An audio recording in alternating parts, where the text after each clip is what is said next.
Hi friends, வணக்கம். நான் உங்கள் அகிலன். இன்றைக்கு நான் உங்களுக்கு கொண்டு வந்துக்கிற ரெசிபி வந்து பழஞ்சோறு இருந்துன்னு சொன்னால் நாங்கள் பழஞ்சோறை வீசாமல் அதில் எப்படி ஆப்பம் தயாரிக்கிறேன்னு சொல்லித்தான். இப்போ வந்து இந்த ஆப்பத்தை தயாரிக்கிறதுக்கு தேவையான பொருட்களை நாங்கள் பார்த்துக்கொள்வோம். நான் வந்து இந்த கப்பால் ஒரு கப் பழஞ்சோறு எடுத்துக்கிறேன். அதே கப்பால் வந்து அரைவாசி கப் இடியப்ப அரிசி மாவு எடுத்துக்கிறேன். தேவையான உப்பு, ஒயிட் வைன் எடுத்துக்கிறேன். நீங்கள் ஒயிட் வைன் இல்லைன்னு சொன்னால் கல் பாய்ச்சி கொள்ளலாம், அப்படி இல்லைன்னு சொன்னால் தயிர் பாய்ச்சி கொள்ளலாம். இப்போ வந்து இந்த ஆப்பத்துக்கு தேவையான பொருட்களை நாங்கள் பார்த்துட்டோம். இந்த ஆப்பத்துக்கு வந்து நாங்கள் இப்போ மாவை அரைச்சி எடுத்துக்கொள்வோம். பழைய சாதத்தை வந்து நாங்கள் முதல் மிக்சியில் போட்டு அரைச்சி எடுத்துக்கொள்வோம். அதுக்கு எங்களுக்கு தேவையான அளவு தண்ணி வரும். அதை வந்து நாங்கள் ஆப்பமாக்கு ஏற்ற மாதிரி தண்ணி விட்டுக்கொள்வோம். விட்டு இதை அரைச்சி எடுத்துக்கொள்வோம். ஓகே ஃப்ரெண்ட்ஸ், இப்போ பாருங்க, பழைய சாதத்தை வந்து நாங்கள் நல்லா அரைச்சி எடுத்துட்டோம். இதை எப்படி ஒரு கோப்பையில் ஊற்றிக்கொள்வோம். இப்போ வந்து நாங்கள் ரெடி பண்ணி வச்ச அரிசி மாவை சேர்த்துக்கொள்வோம். அதே போல் எங்களுக்கு தேவையான அளவு உப்பு சேர்த்துக்கொள்வோம். இந்த மா புளிக்கிறதுக்கு வந்து நாங்கள் வெள்ளை வாயின் விட்டுக்கொள்வோம். நீங்கள் வெள்ளை வாயின் இல்லைன்னு சொன்னால் கல் விடுங்க, அப்படி இல்லைன்னு சொன்னால் தயிர் பாய்ச்சி கொள்ளலாம். இப்போ இதெல்லாத்தையும் சேர்த்து நல்லா நாங்கள் கலந்து கொள்வோம். இப்போ கலக்குக்குள்ளே வந்து எங்களுக்கு மா கொஞ்சம் கட்டியாக இருந்துச்சுன்னா தேவையான அளவு தண்ணி சேர்த்துக்கொள்ளலாம். இப்போ பாருங்க ஃப்ரெண்ட்ஸ், நாங்கள் ஆப்பத்துக்கு நல்லா மாவை கலந்து எடுத்துட்டோம்.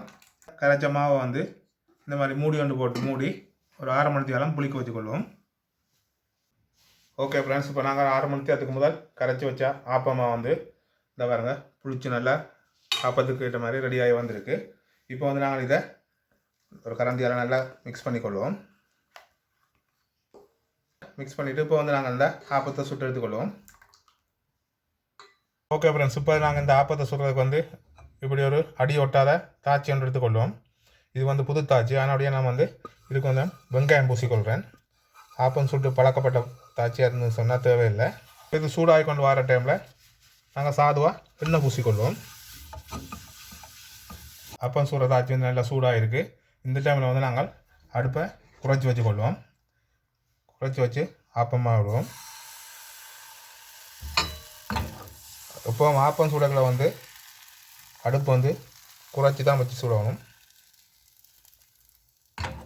மூடி ஒன்று போட்டு மூடி வச்சுக்கொள்வோம். ஓகே ஃப்ரெண்ட்ஸ், இப்போ பாருங்க, நாங்கள் பழைய சாதத்தில் தயாரித்த ஆப்பம் வந்து கரையில் முறை நடுவில் நல்லா பஞ்சு மாதிரி சூப்பராக ரெடியாக இருக்குது. இப்போ இந்த ஆப்பத்தை எடுக்கிறதுக்கு வந்து நாங்கள் இதே மாதிரி ஒரு கத்தியால் இந்த சைட்டை கிளப்பி விட்டுக்கொள்வோம். இப்போ எடுத்துக்கொள்வோம். ஓகே ஃப்ரெண்ட்ஸ், இப்போ பாருங்க, நாங்கள் தயாரித்த ஆப்பம் வந்து ரெடியாக இருக்குது. இதே மாதிரி மீதி உள்ள ஆப்பத்தையும் வந்து நாங்கள் சுட்டு எடுத்துக்கொள்வோம்.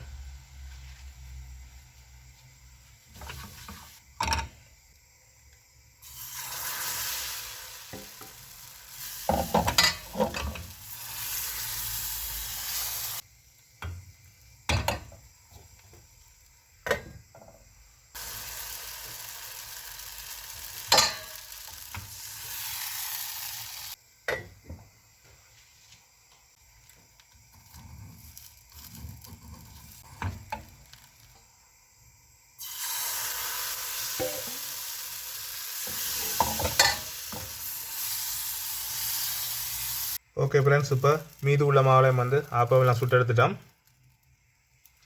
இந்த பழைய சாதத்தில் தயாரித்த ஆப்ப ரெசிபி பிடிச்சிருந்துன்னு சொன்னால் மறந்துடாமல் குக் வித் ஐலாண்ட யூடியூப் சேனலில் உங்கள் சேனலில் வச்சு சப்ஸ்கிரைப் செய்து பக்கத்தில் இருக்கிற பெல் ஐக்கனை கிளிக் பண்ணிக்கொள்ளுங்க. அதே மாதிரி வந்து உங்களோட நண்பர்களுக்கும் ஷேர் பண்ணிக்கொள்ளுங்க. இதுவரைக்கும் அந்த சேனலுக்கு ஆதரவு தந்து கொண்டிருக்கும் நண்பர்கள் அனைவருக்கும் மனமார்ந்த நன்றி. தொடர்ந்து உங்கள் ஆதரவு எதிர்பார்க்குறேன். புதிதாக எனது சேனலுக்கு நண்பர்கள் வந்திருந்தீங்கன்னு சொன்னால் மறந்துடாமல் குக் வித் ஐலாண்ட யூடியூப் சேனலை சப்ஸ்கிரைப் செய்து கொள்ளுங்க. இன்னும் ஒரு நல்ல ரெசிபியோடு உங்களை சந்தித்து கொள்கின்றேன். நன்றி, வணக்கம் நண்பர்களே.